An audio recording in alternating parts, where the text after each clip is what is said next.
Great. Well, good evening. My name is Emily Trich. I'm the Assistant City Manager of Investment and Infrastructure with the City of Tigard. I'm pleased to welcome you to the Tigard's first Climate Action Speaker Series with speaker Dr. Vivek Shandas. And I'm pleased to introduce this as part of the City of Tigard's Climate and Community Resilience effort. The City of Tigard acknowledging the role of human activity in changing our climate and acknowledging those impacts affecting the weather conditions and our experiences as early as now on a 100-degree day today and some of the other extreme weather events that we've seen recently.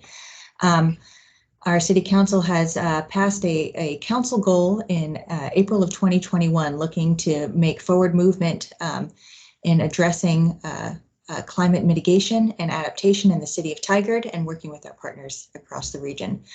So with that in mind, we're hoping to provide some information, education and awareness to the broader Tigard community inside and outside of the city. And so Dr. Shandas has been kind enough to agree to speak to some of the adaptation parts of this. So I'm pleased to introduce Dr. Shandas, who's a professor of geography at Portland State University and a climate consultant. His work broadly examines the intersection of the built environment, climate change, and social justice. By examining the assumptions about our built environment, he aims to center historically marginalized communities in developing adaptation strategies from climate-induced stressors such as urban heat, air quality, and urban flooding. He's published over 100 articles, 4 books, and serves as chair of the City of Portland's Urban Forestry Commission, a member of the National Academies of Science, Engineering, and Medicine, and on several other local and national advisory boards. And during his spare time, he revels in the mountains and waters of the Pacific Northwest and pines for wood-fired pizza, wherever he can find a slice.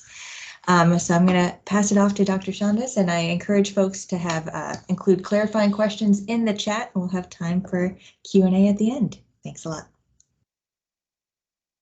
Right. Thank you, Emily. I hope this is my voice and screen coming through okay, my slide? Perfectly, thanks. Okay, wonderful.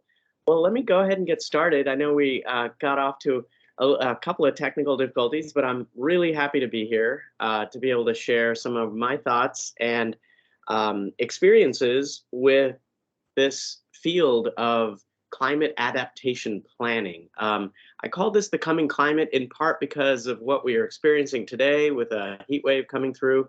We've already had a series of these this summer, and we're seeing greater intensity, and of course we're seeing them even these heat waves as longer durations as well. So the coming climate and what we're experiencing today is a lot in line with what I'm thinking about in terms of what we can do for advancing regional adaptation planning. We know that the planet is warming, and so there's a number of questions about what can local municipal governments like Tigard do to better situate yourselves in this rapidly transforming mission that we're. So part of what I'd like to do is just I go by Vivek. I serve as a professor at Portland State University. I'm also advisor of Kappa Strategies, a local climate consultancy that is building off of some of this work and trying to be more nimble and responsive to the needs of communities in doing this work. So I wanted to just start off by acknowledging the communities that have lived here for time immemorial. These are communities that have traditionally and currently considered the homelands, including the Multnomah, Clackamas, Tumwater, Wallala Bands of the Chinook, the Tualatin Kalapuya, and many other indigenous nations that have lived right here in the Portland metro region alongside river that was known as Wimma, Tawana, and Columbia.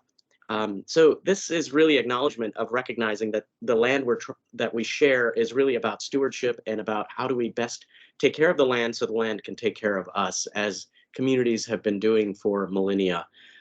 This kind of stewardship idea really takes on a whole new reality when we're talking about this climate age of the coming climate. And there's a lot of media attention on this. We have seen this really growing over time, and it's been one of those moments where we're seeing greater media attention on this than we've ever seen in the past, though it still pales in the comparison of a lot of other topics in the media. Nevertheless, we are seeing this kind of convergence of multiple interests as well related to climate in this age of trying to reconcile a planetary transformation that's happening in association with local responses to what we might do in this work. So I've seen this take many different forms locally in terms of like neighborhood scale responses, and we're also seeing COP conferences. We just had, I believe it was COP26 happen in Glasgow, and so there's many different forms that are and governance processes that are also underway at a much larger planetary scale. Though what I'm going to really focus on here is much more of the regional scale. And in the regional scale, one of the biggest questions that comes to mind is this question of what are the effects of climate change on my region? And that's a question that many communities are asking, that we're really trying to get our hands around and making sense of. And for this Portland metro region and Tigard, one of the main things that I'm thinking about is how do we think about very localized effects of climate? And we've done a lot of this work in the city of Portland, in part because we've had many collaborations ongoing with the city. They're a really big city. They've been reaching out to me and my team to try to understand the effects of climate change. And we've been working pretty diligently on this question. So some of the things that come up on this is also evident in the press, and we're seeing this in the local press in terms of Portland being one of those places that would be an ideal place for Portland metro region, an ideal place for folks to live. And so the newspapers, if you want to believe them, would suggest that Portland, along with Seattle, northern Minnesota, the peninsula and Scandinavian countries, and looking at central Canada, North Central Europe, and are also places that in the Pacific Northwest have temperate climates that are really beneficial during these massive shifts in our climate system. So what this really translates to for me is a great deal of growth and transformation that will happen in addition to a transforming climate. So it really brings up questions of land use, infrastructure, ecosystems, as well as communities that are really transitioning in a time that we're starting to see the atmosphere as well as the kind of climate fundamentally shift. And so we have multiple things that we're trying to plan for, is really the main point that I want to emphasize here, is that we have a shifting climate. We also have major transformations in where people are choosing to live. In this region, we've seen some recent work done by folks that are looking at what we're calling urban analogs, and as we think about Portland and the growth that's happening here, and in fact, Washington County and places like Tigard are the places that will likely see the greatest growth in the coming decades, in part because those are areas that are have been growing in the last decade more so than the city proper of Portland. And so when we talk about Portland and its urban analogs, we're really also talking about the Portland metro region. And this study really got me thinking about the idea that by the late 21st century, would we look like Sacramento? And the climate would not just be a little more humid than Sacramento, it would be a lot hotter and a lot and more frequent rain events like Sacramento has as well. So we're starting to think about what would the future look like, and this paper was really for me instructive in terms of thinking about how we might situate ourselves as we think about the future of our the country and its kind of planning and what we might be planning for in terms of the climate, the climate futures.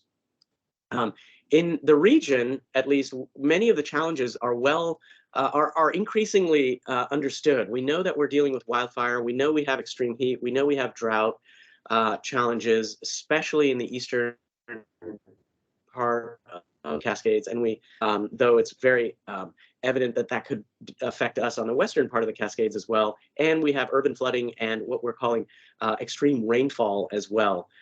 These are challenges that are continuing to kind of affect the way we think about communities, their health, their vulnerability, the infrastructure that we depend on, and the local ecosystems that we depend on as well. So these are kind of multiple forces coming together, and there's no easy way of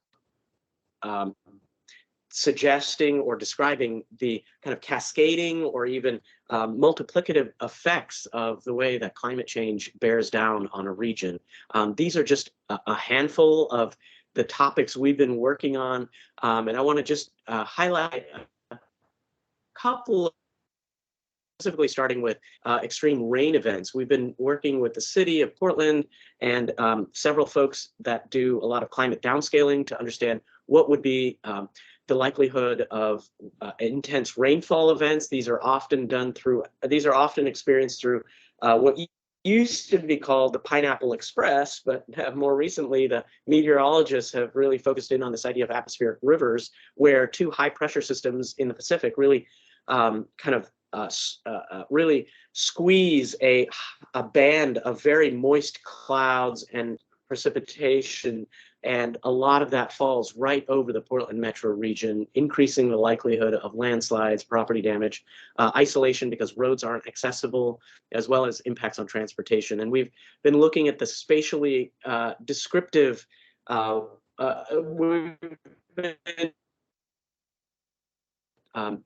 that rainfall and where the kind of impacts might be particularly acute in some of this research.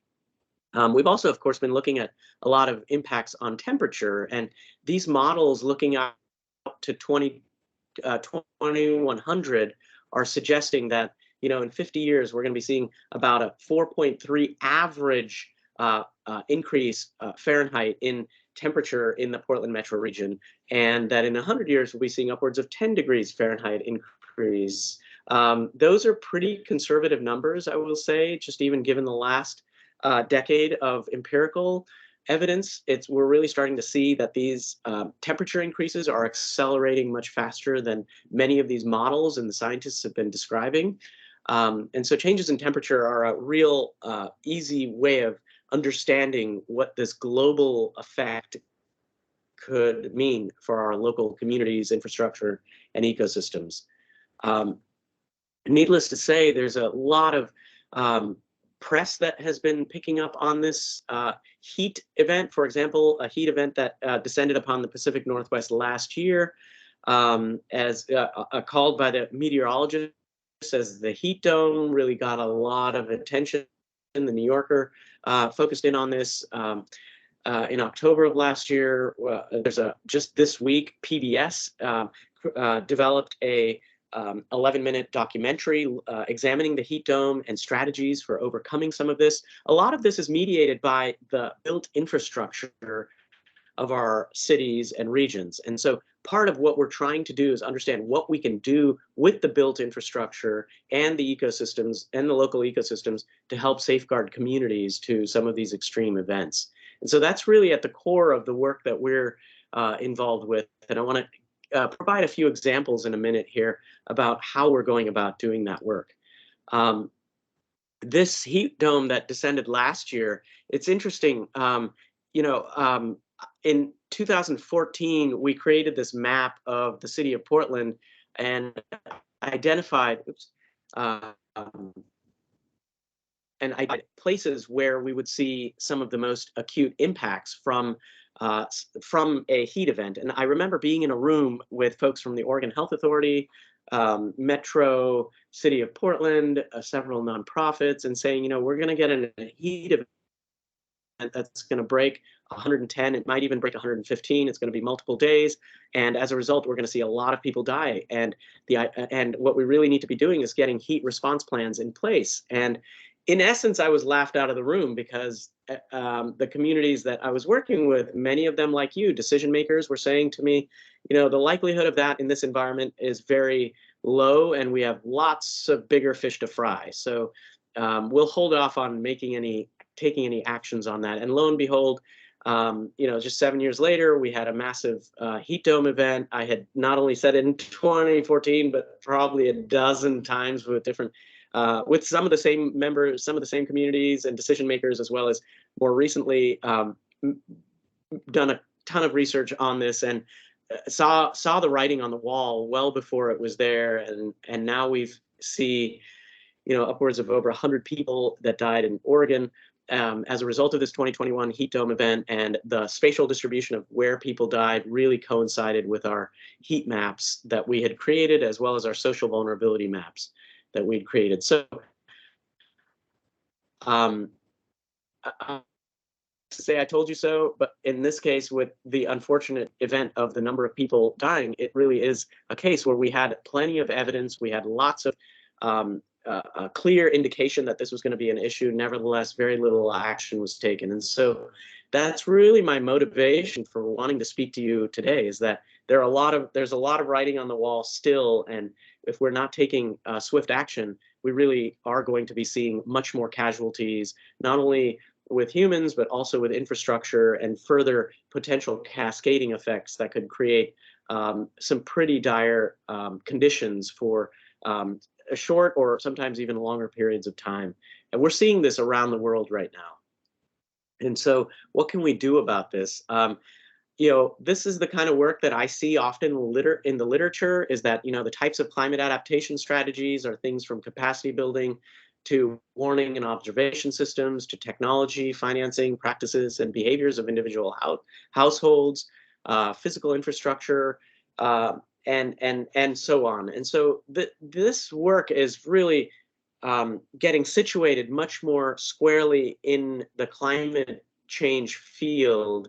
It has been largely about mitigation, meaning greenhouse gas reductions, vehicle miles travel reductions, energy use, and energy use intensity reductions. Though what I'm starting to see here is that the adaptation field is really kind of becoming front and center, because we're starting to see the number of billion-dollar disasters increase year by year in the US. We're seeing communities being caught flat-footed with not knowing what to do in the case of a extreme event. And so the adaptation field, I think, has arrived. And here we are with trying to figure out what to do with this. One critical assessment of the adaptation field, in that a lot of it, if I just take one example of green infrastructure, it seems like a promising solution. It reduces temperatures. It can be a means by which we could really advance a lot of co-benefits to a community by expanding the greenery in a neighborhood. Nevertheless, what we're seeing is that the way in which the current distribution of green spaces in cities, regardless of where you look around the country, and this is from a New York Times piece last summer that I attributed to, we see that there's a relationship between median income and the amount of tree canopy, regardless of where we're looking in at least these 6 cities. But it goes on. We've shown this in over 100 cities across the U.S. that the relationship between income and green space is really pretty consistent, and it has a lot to do with historical planning decisions that we've looked into. And so these adaptation strategies, I would argue, are all well and good. Nevertheless, they miss a critical component of environmental justice, or as it's in that we're not all starting on a level playing field, and that we have lots of variability in what kinds of strategies would work in what types of neighborhoods. And that's really something we're spending a lot of time thinking about, because it is really true that even in a place like Portland, Oregon, we are seeing, for example, a study that we're publishing now was showing that in this map here, that the canopy change in the city of Portland really is correlated to where the hottest places in Portland were already. So the darker purple here represents a greater amount of loss of trees over this 7-year period from 2014 to 2020. And we just finished this analysis, and it's one of the first of its kind where we're actually able to do very, very granular descriptions of losses of trees. And when we look at the places that gain trees, that's the darker green color, as opposed to the darker purple color, which is where we lost trees. The darker purple colors also coincide with some of the hottest places and where the largest number of people died during the last extreme heat event last summer. So we're seeing not only the places are hot in 2014 as the map, or as the earlier map indicated, we're also seeing that those places are losing shade at an alarming rate as well. And that can be seen in a variety of different ways. This is another example where, while we didn't get down into Tigard for this analysis, we were able to get to Portland, and we're actually looking at the region-wide right now. This is just a first run at Portland, where we were able to see a very eerie pattern in that the places that needed the most trees actually saw the greatest loss in trees over this time. So we've got salt on the wound on this one, as far as we can tell. So while we're talking about adaptation, we also have to talk about what are the starting points of some of these places, and what are the continuing trends that we're seeing in some of these places as well. These are some of the neighborhood names. The purple, again, are the places that lost. So this is Powellhurst, Gilbert, Centennial, Brentwood, Darlington, Southeast Montevilla. These are all East City, East County neighborhoods for Portland. And the places that gained canopy are many of those that have always had a lot of canopy. So just as an example of tree canopy helps me at least situate some of this work within a climate equity lens that is about a few things. One is that it's about grounding effort in climate adaptation planning and the principle that all individuals have the right to be protected from climate-induced events, and that we really want to center this work around communities who are experiencing the most harm. Second, we really want to think about who or what is amplifying the spatial injustice from climate change. So turns out where you live really matters when it comes to climate change, because the environment is really what's the primary means by which a person or a community is affected or infrastructure is affected. And so we want to shift the burden of proof from the individual to systemic processes, organizational policies, and management practices. Oops. And finally, we want to adopt what I would at least argue a public health model of prevention as the preferred strategy to eliminate threat before it occurs. And so that is what can be done to reduce the effects of climate change on the public's health. These three ideas really emerge from my understanding of where is it we are in this field right now, and how we're seeing just systemic inequities emerge pretty consistently, whether it's heat, whether it's a hurricane, whether it's a drought, whether it's a sea level rise. We're seeing that it's while these may seem obvious enough, it's the opposite of what I'm observing around the country in terms of how we're approaching climate adaptation right now. So a big part of our agenda is to kind of bring this idea of climate equity into the work. So what we've been doing, and so to turn the corner here as we think about what can we do about this when we're talking about these different adaptation strategies, the emergence of adaptation planning as a field in and of itself, as well as the recognition that it really lacks the depth in doing this in an equity, through an equity lens. We've started developing these three different ways of thinking about adaptation planning. And I do a lot of this work through the consultancy. And so this is actually much more the outward focused municipal support that we're talking about here. And so we do this through climate risk assessments, which includes data collection through whether it be heat or rainfall or fire We work with the community to do this, and we start developing some models that leads into this data analysis and modeling dimension. where we're looking at various ways to do spatial analysis, decision support tools, scenario modeling, which I'll talk about in a minute. And then finally, this idea of capacity building through stakeholder outreach, action planning, and social interventions. So a lot of this, I just want to give a few examples of what I mean by these big words. This is an example of the kind of modeling, data analysis and modeling, where the city of Portland came to us and asked, we have these neighborhoods that we want to increase the density of particular neighborhoods. You might be familiar with residential infill. The state also has a mandate to move forward on some of these related projects. And we were exploring scenarios where we wanted to take a city block and move it from 16 units of housing to 64 units of housing. And the city really wanted to know, like, what does that mean in terms of temperature? Like, are we going to amplify temperatures? Are there interventions we can take to reduce the temperature in these places? And this is a real place, so we can use a series of computational models. These are modeling platforms, the shelf that we use to be able to look at how the wind moves, how different materials kind of absorb the sun's solar radiation, dissipate it, move it around.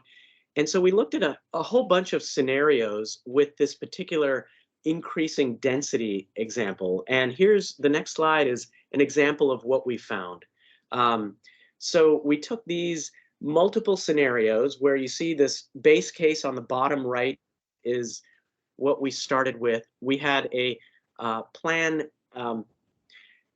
2, a plan 3.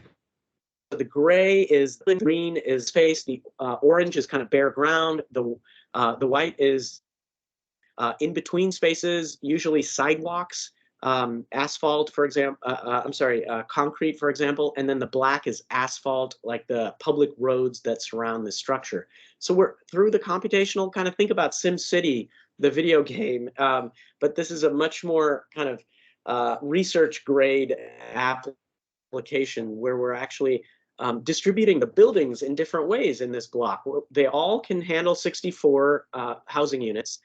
They vary in terms of their green space. They vary in terms of whether they have a green roof or whether they have, for example, in this Plan 6S, we've actually colored the public roads. We've lightened the public roads surrounding this development and this density increase. And we put a lot of trees and green space in of this kind of horseshoe perimeter block design.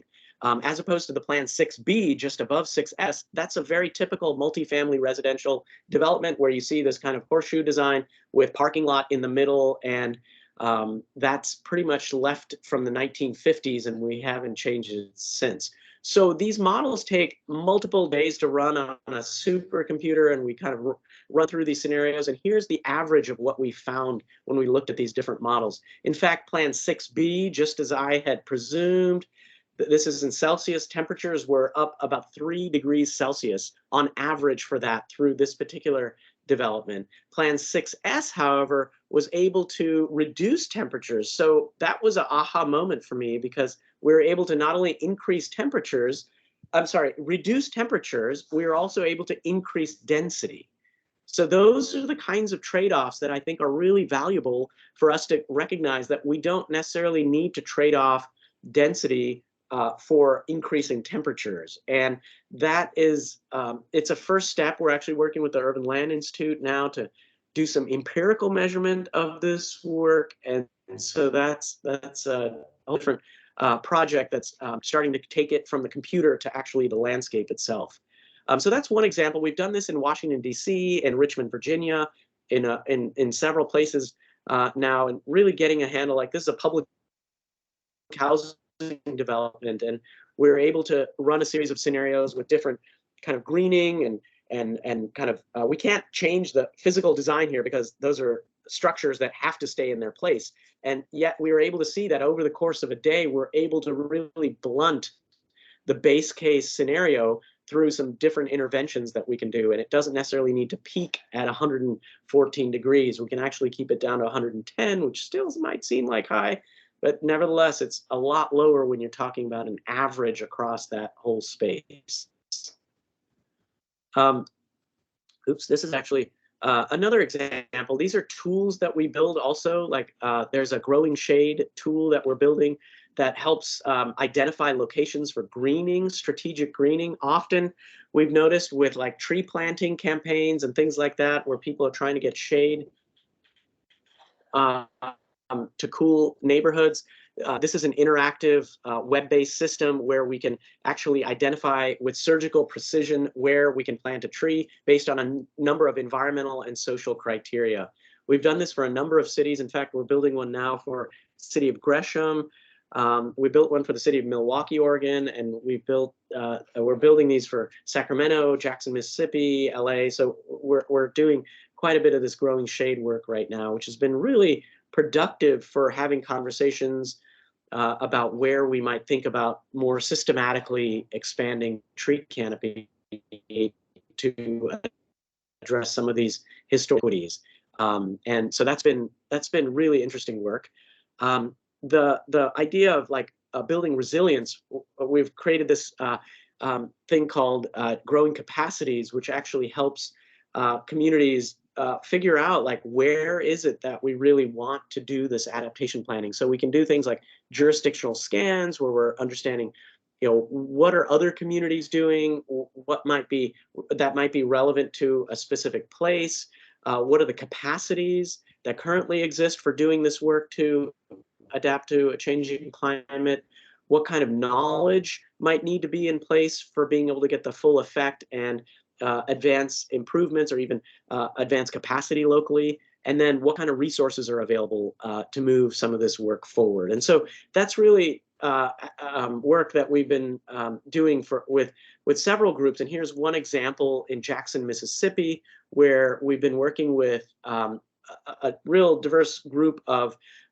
organizations to bring together workshops to discuss what might be strategies to reduce the intense rainfall flooding that's happening in these neighborhoods. This is actually a street, for example, called Fair Street, which was a historically black, culturally black African-American culturally relevant street that really kind of lost a lot of its cultural vigor over the last decade. And so community members kind of came in and said, how do we kind of bolster the economic activity happening in this place, as well as create a social hub for community members to come together again. And so we've been in these workshops to kind of think about a green, cool, healthy Jackson. It's been a really interesting conversation with National League of Cities, with a local organization called 2C, as in 2 Celsius, Mississippi. And here's a rendering that we're starting to have conversations with community members around, where we're talking about green walls, extensive green roofs, about gardens, what kind of green space might show up on the median strips between the sidewalk and the road. And so, again, a very robust conversation that's been going on. Oops, here's a couple of examples. Most of these are focusing on greening, though that's not necessarily the only focus of this work. It's actually quite a bit more extensive. These are the easiest I could grab today. This is an example. This little example on the right is a conceptual framework that we're working with the city of LA, city and county of Los Angeles, to move forward on a forest equity and transportation guidebook, where we looked at the level of effort for specific types of applications that could occur in a place with the level of greening that would occur. And so we're in the process now of identifying tier 1, which is a very easy place to kind of take action, a tier 2, where we can take some moderate level of physical infrastructure change that would require application on a road, and then a tier 3, which is a much more intensive effort in terms of policy as well as physical infrastructure that would enable some greening to happen in a particular place. So we're in these conversations of trying to understand how we can actually move forward on some of these approaches. Here's a bunch of places where we've been working as well to get at climate adaptation with a lot of the heat data that we've been working with. So as it's getting hotter, folks are trying to figure out what to do here. So Boston, public engagement workshops have been going on. Baltimore has been really interesting to work with the health department. In British Columbia, work with the planning department, and so on. And so these are making their way into municipal plans. There's actually targets that are set up, timelines that have been set up, and really actions and individuals and organizations that are responsible for those actions that are growing as well. So really pretty inspiring work, very compelling to see this work not only grounded in empirical and data assessments, though also deeply embedded within the community and with the focus on equity within all of this work. These are, just as I kind of conclude here, these are some of the examples that I am paying attention to, some climate adaptation strategies around the world that I've been lucky to have some experience with. This is in Harbin, China, which is actually one of these places that has a what we call partly related to the Sponge City program that they have in China, but it's a park that acts as a retention pond. So when it rains a lot, there's actually inlets take the rain from these impervious surfaces surrounding this park and funnels that into this park, and it's a holding and retention detention system for the stormwater, and it essentially infiltrates into the ground. This was a abandoned site that they actually kind of brought back with this really cool climate sponge approach on a in a neighborhood that was rapidly developing. This is a place in Medina, Saudi Arabia. We had a project for 5 years in the Middle East where we were talking about heat and kind of heat mitigation. It was both an art exhibit as well as a means for being able to pick spaces with a lot of shade.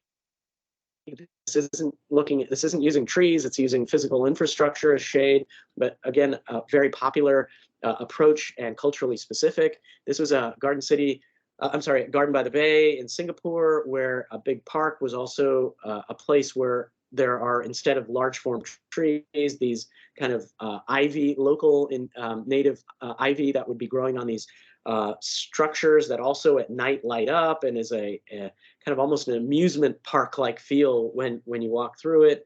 At one of the really notable places in Pakistan, where South Asia just had a 2-month-long heat wave, which was unprecedented, where temperatures broke 110 for plus 90% humidity for 2 months, as you may have heard. And so greening has really made its way into some of these conversations. And this was a really abandoned site that community members got together and really started working on getting funding to be able to plant and support and manage and maintain a urban forest in this particular municipality. I probably don't need to say lighting process and a daylighting of streams that also was very commensurate with climate adaptation, because not only is this a community engagement and gathering space, it also was a way to daylight a stream that was buried for over 60 years, and really finding a way to celebrate and enable not only the ecosystem to kind of come back, but also the communities to really participate in this. And it was great for the businesses adjacent to many of this, and a lot of studies have been done on this as well. I'm also watching a lot of green walls, where there's a couple of different companies that have started really testing and evaluating the ability of getting green walls onto structures and figuring out what will work, what won't work. We've done a little experimentation of this in the Portland metro region, though it's still pretty nascent.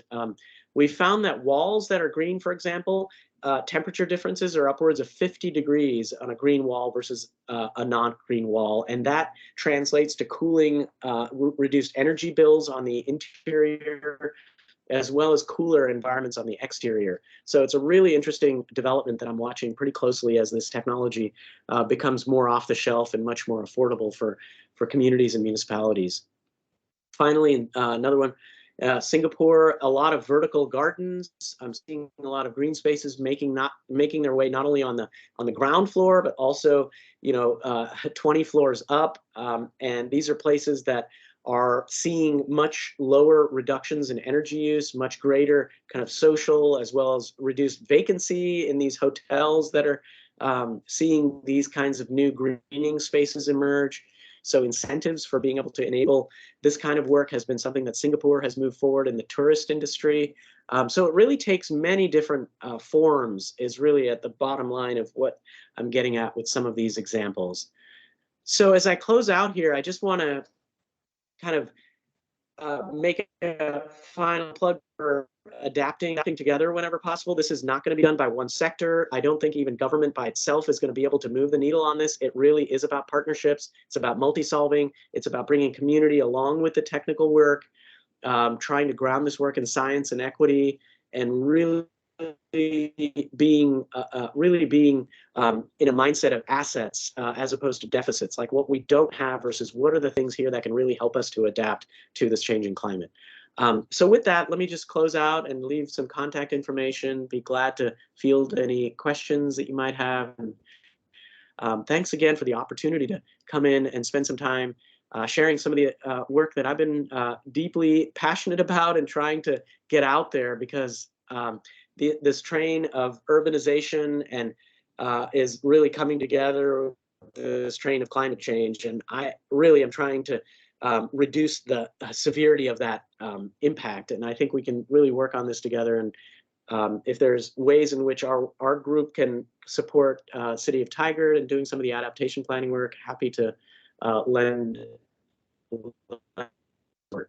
So with that, I will stop sharing my screen and see if there's any questions. Thank you so much, Vivek. That was a wealth of information, and I'm grateful for the examples and the case studies you shared. Rick, go ahead. Yeah, thank you. It's great presentation. Appreciate that. Just today, I've got a question, but I'll make a statement first. Just today, our group met earlier this morning, and we're talking about what's practical, what's realistic, what can we get a jump on instead of trying to, swing for the fence and get a home run. What can we do right away? And this afternoon, a colleague and me were talking. We're seeing loss of our cedars in our forests, and we're seeing, potentially loss of our ash with the board that's supposedly coming on. So, we're working to get a plan in place to plant quite a number of trees. So my question back to your modeling with the trees, that the study that you did on temperature and the different regimes of planning or adaptation. My question is, did your modeling consider the size and age of tree to get the desired effect? How realistic is it to plant, 30-year-old trees that have, the start of a good canopy? Can we get an early jump on it where we plant, in smaller container pots, or we're planting, bare root material out in, on the edges to get a jump on, 20, 30, 50 years out from now so that we get a run at it. So I was curious about your modeling and how you considered size and age of tree species to affect the temperature change. Yeah, it's a great question, Rick. It's very nuanced and has clear understanding of like the complexity of trying to integrate the physical characteristics of a tree with the services that tree might provide, like shade or cooling or even some stormwater absorption. The model that we use is called ENVIMET, ENVI-MET, and it's a off-the-shelf energy balance model, and it's so complicated in so many ways because it requires a lot of parameterizing of different features on the landscape, and one of the features is the tree. In fact, it asks for not only the tree and its species, or even actually it gets down to the genus. It doesn't down to the species, it gets down to the genus, and it gets and it wants you to describe kind of the crown spread of the tree, like how big it is, as well as how tall it is. So how wide it is, how tall it is. It doesn't ask for age. in part because I think they were astute enough to know that urban trees, they just really look very different often than a tree growing out in a, in a wildland area, because they get pruned from overhead wires and all of that kind of. Okay. So they just want really like the physical parameters as well as the genus of the tree, and that's where then they blow a lot of hot air through that model. And depending on the size of the tree, there's a specific kind of solar, depending on the latitude and longitude that your particular model. There's a particular kind of arc of the sun that it looks at, so where the shadow of the tree falls, what the temperature of that particular land is. That's why it literally takes like 4 days to run a city block on a really massive computer. And it's not something I like to do for fun. It's really fun with the outputs because we have lots of good conversations, but the actual parameterizing, I usually hire an engineer to do that because it is amazing amount of detail that those models use. Yeah. Well, thank you. Appreciate that. Model. Sure. Gary, go ahead. Yes, hi Vivek, and thank you for that presentation. It takes me back to the green walls, to examples in Europe, which have been just fabulous. In Paris, I'm thinking I remember some really nice ones. Yep. But you covered, you gave a range of redevelopment and development types where you were integrating density and green infrastructure, saying it's possible to have both. We can grow, go up. But on the one hand, it seemed like the block that was your representative was sort of an exercise in how you could combine those two things. But more often than not, you're going to have to work with existing buildings, like your last example, the more urban one, and so that represents a problem with many of these interventions. When we have such a time-sensitive window here to act.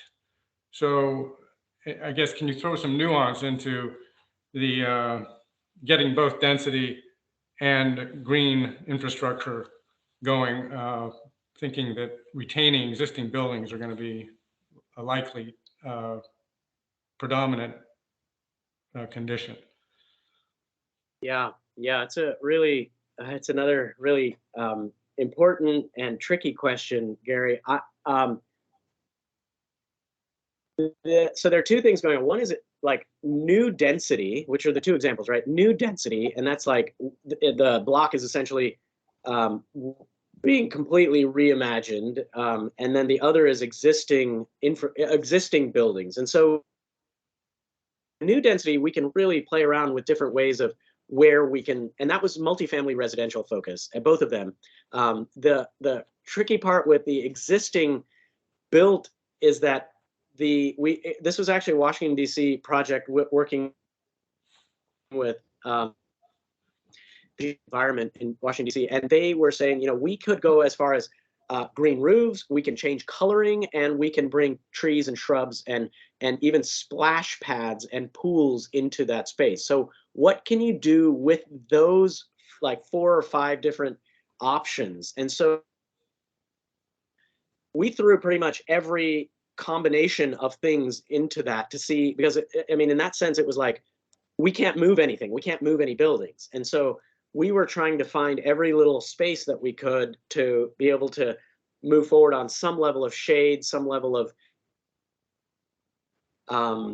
reflectivity, because with heat, you can really just do 3 things. You can kind of shade it, you can kind of bounce it away, or you can move it around. Like, that's really it. You can kind of do those 3 things. And so we were like, how do we bounce it away? Well, we'll think about lightning surfaces, and we'll bring water into it because that also bounces it. We'll think about shade because it essentially absorbs that heat. And so we thought about greening, as well as some physical structures that were hard to pick up there, but we actually had in the center area some physical structures that would shade community areas. And then we had some kind of green roofs on there. And then we couldn't do anything with the movement of the wind, right? Because when you put up structures, it blocks the wind, and so that ends up becoming really hard.